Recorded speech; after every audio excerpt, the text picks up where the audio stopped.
এসেছে। আর এত সকালবেলা তোমাদের দাদাকে বললেও কিন্তু ও গ্যাস কোথাও পাবে না, তাই ভাবলাম যেহেতু বাড়িতে লাড়কি আছে, লাড়কি দিয়ে কিন্তু সকালের রান্নাটা আমি কোনো রকমভাবে করে নিই। যে বিষয়টা নিয়ে ভয় পাচ্ছিলাম ঠিক সেটাই হলো। ভেবেছিলাম মেয়েটা ঘুমিয়ে থাকতে থাকতে ভাত তরকারিটা রান্না করে নেব উনুনে, কিন্তু মেয়েটা আমার উঠে গেছে। ও বাবা শুয়ে থাকবে। ঘুম থেকে ওঠার পর দেখলো বড় ছোট সবারই কিন্তু একটা অলস ভাব কাজ করে। একবারে ঘুম থেকে উঠেই যে বিছানা থেকে নামা যায় সেটা কিন্তু নয়। ওই যে মেয়েও কিন্তু ঘুম থেকে উঠে শুয়েছিল বিছনায়, আবার একা একা চলে এসেছে রান্নাঘরে। তো আমি চালটা দিয়ে দিলাম। আর বাইরে কিন্তু আমি দেখতে পাচ্ছ সমস্ত লেপ খাতা কম্বলগুলি, মানে যেগুলি শীতের দিনে ব্যবহার করে আর কি, সমস্তটাই আমি আজকে রৌদ্র দিয়ে দেবো। অনেক দিন ধরেই ভাবছিলাম লেপ কম্বলগুলিকে ভালো করে রোদ্রে দিয়ে লেপের কভারগুলিকে ভালো করে ধুয়ে কিন্তু রেখে দেবো বক্স খাটে আর কি, কিন্তু করব করে কিন্তু আর করা হচ্ছে না। তো আজকে ভাবলাম সকাল সকালে কাজে লেগে যাই। সকাল সকাল যদি একটা কাজে লাগা যায় না, তাহলে কিন্তু এই কাজটা দিন শেষে হবেই হবে। তো সেই ভাবনা নিয়ে কিন্তু আমি রান্না করে বসিয়ে দিলাম ভাত। তারপর কিন্তু এসে কিন্তু সমস্ত লেপ খাতাগুলি এই ঘরের, আমাদের ঘরের, মার ঘরের সমস্ত কিছু কিন্তু আমি রোদ্রে দিয়ে দিলাম।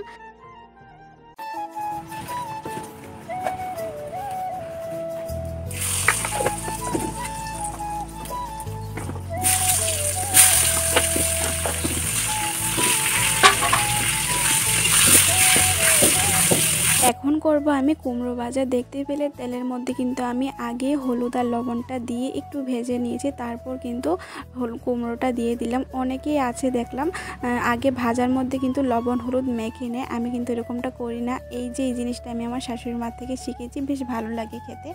তো যেহেতু রান্না প্রায় শেষ হয়ে আসছে, আর আমি কিন্তু এখন প্রত্যেক দিনের মতো করে রান্নাঘরটাকে ভালো করে পরিষ্কার করে নেব। জিনিসপত্র ফিল্টারের উপরটা, তারপর ফ্রিজটার ভিতরটা এখন আর মুছবো না, কিন্তু বাইরের দিকটা ভালো করে মুছে নেব। আমি কিন্তু প্রত্যেক দিনই রান্না শেষে এরকম করে পরিষ্কার করি। কারণ কি বলতো, যেহেতু আমাদের টিনের ঘর, কাঠের ঘর আর কি, অনেক কাঠের গুঁড়া পড়ে, সেজন্য কিন্তু প্রত্যেক দিনই ভালো করে মুছে পরিষ্কার করে রাখতে হয়। আর ঘর দর পরিষ্কার থাকলে কিন্তু নিজেরই দেখবে ভালো লাগে।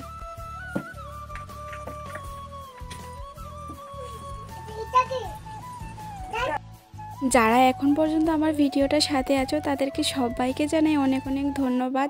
আর যারা এই প্রথমবার আমার ভিডিওটা দেখছো তাদেরকে বলবো, যদি আমার ভিডিওটা ভালো লাগে তাহলে অবশ্যই চ্যানেলটা সাবস্ক্রাইব করে আমার পাশে থেকে যেও। আর যারা আগে থেকে সাবস্ক্রাইব করে রেখেছো তাদেরকেও আমি অনেক অনেক ভালোবাসা জানাই। আমার কিন্তু রান্নাঘরের সমস্ত কাজ হয়ে গেছে, মেয়েকে খাইয়ে নিয়েছি। এখন কিন্তু বাজে প্রায় 12:30টার মতো। তার মধ্যে কিছু শেয়ার করতে পারিনি, কেননা মেয়েটা মোবাইল ছাড়া খেতে চায় না, তো মোবাইলটা দিয়ে খাইয়ে গেছি। মেয়েটাকে খাইয়ে দাইয়ে ঘুম পাড়িয়ে নিলাম। এখন বাজে ওই 3:30টার মতো। আমারও ভীষণ ঘুম আসছিল, কিন্তু না, আমি ঘুমাবো না। মেয়েটা উঠে গেলে তো আর কাজ করতে পারি না, তাই মেয়েকে ঘুম পাড়িয়ে কিন্তু আমার সংসারের সমস্ত কাজ একা হাতে সামলাতে হয়। সংসারটা যেহেতু আমার, তাই আমাকেই কিন্তু ভালো মন্দটা দেখতে হবে। কোন দিকটা কিভাবে করলে ভালো হবে সেটা কিন্তু আমারই দেখতে হবে। আজ না হয় আমার পাশে শাশুড়ি মা আছে, একটা কাজ আমি করতে না পারলে শাশুড়ি মা এসে করে দেয়, কিন্তু সব সময় তার শাশুড়ি মা আমার পাশে থাকবে না। আমরা মেয়েরা যেদিন থেকে বিয়ে করে আসি সেদিন থেকে কিন্তু এই সংসারটাকে আর নিজের ভাবতে হয়, আর নিজের মনের মতো করে গুছিয়ে রাখতে হয়, তাই না বলো? তো সেই চেষ্টাই কিন্তু করছি। জানি না কতটুকু কি সংসারিক হতে পেরেছি, তবে চেষ্টা করি যাতে নিজের সংসারটাকে কিছু সুন্দর করে গুছগাছ করে পরিপাটি করে রাখতে আর কি।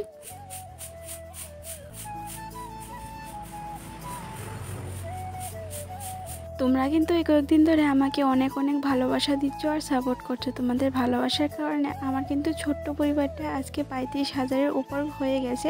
অনেক অনেক ভালোবাসা জানাই, ধন্যবাদ বলে ছোট করব না। তো মেয়েটাকে ঘুম পাড়িয়ে আমি কিন্তু এক বালতি মাটি এনে ভিজিয়ে রেখেছি রান্নাঘরটা লেপার জন্য। এখন লেপবো না, কারণ দিনের বেলা না লেপার সেরকম টাইম পাই না, রাতের বেলা লেপবো। রাতের বেলা রান্না খাওয়া শেষ করে যদি রান্নাঘরটা লিপে বেরিয়ে যায় না, তাহলে দেখবে সারা রাতে কিন্তু ভালো শুকিয়ে যাবে, আর সকালে উঠে কিন্তু খুব সুন্দর একটা রান্নাঘর দেখতে পাবো আর কি, বেশ ভালোই লাগবে। সেই জন্য কিন্তু রাতের বেলায় রান্নাঘরটা লিপবো। তো উঠানটা ঝাড় দিয়ে হাত পা ধুয়ে সন্ধ্যা দিয়ে কিন্তু আমি চলে আসলাম টিফিন করতে। টিফিন আমার করা হয়ে গেছে। এই যে এখানে ভুট্টা সিদ্ধ করেছি, অনেক দিন হয়েছে করেছিল, তো ভাবলাম চলো বেশি করে সিদ্ধ করে নিই, সবাই মিলে হাতে হাতে নিয়ে খাওয়া হয়ে গেলে শেষ হয়ে যাবে, নষ্ট করে খিলাম। তো এদিকে কিন্তু চা আর মেয়ের জন্য নিয়েছি দুধ হরলিক্স। সবাইকে চাটা দিয়ে খাইয়ে আমি এসে বসালাম রাতের রান্না।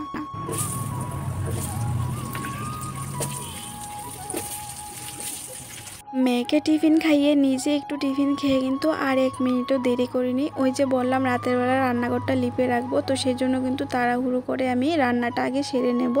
আর রান্না সেরে যে রান্নাঘরটা লেপবো সেটা কিন্তু একদমই নয়, সেইভাবে আমি বসেও থাকিনি। একদিকে রান্না একদিকে করব, আরেকদিকে কিন্তু আমি ঘরটা লেপবো, কারণ যেহেতু আমার ছোট্ট মেয়ে আছে ওকে কিন্তু খাওয়াতে হবে, তাই না বলো?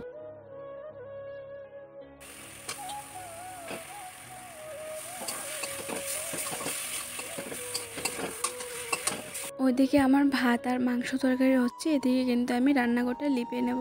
এরকম করেই কিন্তু একসঙ্গে 2-3 কাজ করে আমার সংসারের সমস্ত কাজটা কিন্তু একা হাতেই সামলাতে হয়। মা করে না সেরকম বলবো না, মাও কাজ করে, কিন্তু আমি যেহেতু বাড়ির বউ আমার তো কর্তব্য থাকে না সব দিকে খেয়াল রাখার। দেখবে একটা মানুষ বাড়িতে আসলে কিন্তু বাড়ির বউকেই খারাপ বলে, একটা জিনিস কালো থাকুক বা একটা ঘর নোংরা থাকুক দেখবে কিন্তু কাউকেই বলবে না, শুধু বাড়ির বউটাকেই দোষী করবে। তো সেই জন্য কিন্তু সব বাড়ির বউই চেষ্টা করে সমস্ত কিছু পরিপাটি করে গুছিয়ে রাখার আর কি, সেটা একা হাতে হোক বা কারো সাহায্য নিয়ে হোক। আর আমার যেহেতু একার সংসার আমার একাই করতে হবে, আমার শাশুড়ি মার শরীরটা বেশি ভালো থাকে না সব সময়, সেই জন্য কিন্তু সবটা আমাকেই দেখতে হয় আর কি। তো তোমাদের দাদাও সারাদিন কাজে কর্মে থাকে, তাই আমার সারাটা দিন আমার ছোট্ট মেয়েটাকে নিয়েই সমস্ত কাজ একা হাতে করতে হয়। তা নিয়ে আমার কোনো অভিযোগ নেই, জানো তো, যেহেতু আমার সংসার আমারই তো করতে হবে, তাই না বলো? আমার নিজের সংসারের কাজ আমি করব না তো কে করবে? ওই ঘর থেকে কিন্তু তোমাদের দাদা বারবার ডাক দিচ্ছে, 8:30টার উপর বেজে গেল, মেয়েটাকে কখন খাওয়াবে। আসলে 8টার সঙ্গে সঙ্গে মেয়েটাকে খাওয়াই, তো আজকে রান্নাঘরটা লেপতে এসে অনেকটাই দেরি হয়ে গেছে। এখন তো ভয় লাগছে পুরোটা রান্নাঘর লেপতে পারবো কি না। তারপরেও চেষ্টা করছি তাড়াহুড়ো করে যেন রান্নাঘরটাকে আজকে রাতের মধ্যে লিপে নিতে পারি, ধারগুলি না হয় কালকে সকালেই লেপবো। তো দেখো এখন আমি চলে আসলাম রান্নাঘর লেপে মেয়েকে খাওয়াতে। মেয়েটা তো দুষ্টামি করেই যাচ্ছে। এই যে মেয়ের জন্য এখানে ভাত এনেছি, ভাত ডাল আর এনেছি মাংস আর আলু। মেয়েটা না আমার একদমই ঝাল খেতে পারে না, তাই মাংস আর আলুগুলোকে একটু ধুয়ে এনেছি যাতে ঝাল না লাগে আর কি ওর।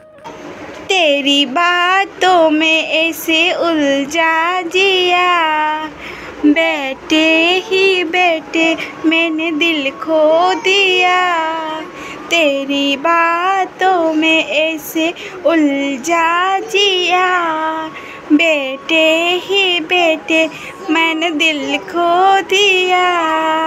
এই যে শুরু হলো আমার রাতের যুদ্ধ। সারাটা দিন অক্লান্ত পরিশ্রম করার পর বিছানায় শুলেই না ঘুম চলে আসে, কখন যে ঘুমিয়ে যাই বলতেও পারি না। কিন্তু এই যে মেয়েটাকে না ঘুম পাড়ালে তো ঘুমাতে পারি না, তো ও যখন ঘুমাবে তখনই কিন্তু আমরা ঘুমাবো। এই যে ওকে এইভাবে ঘুম পাড়াতে হয়।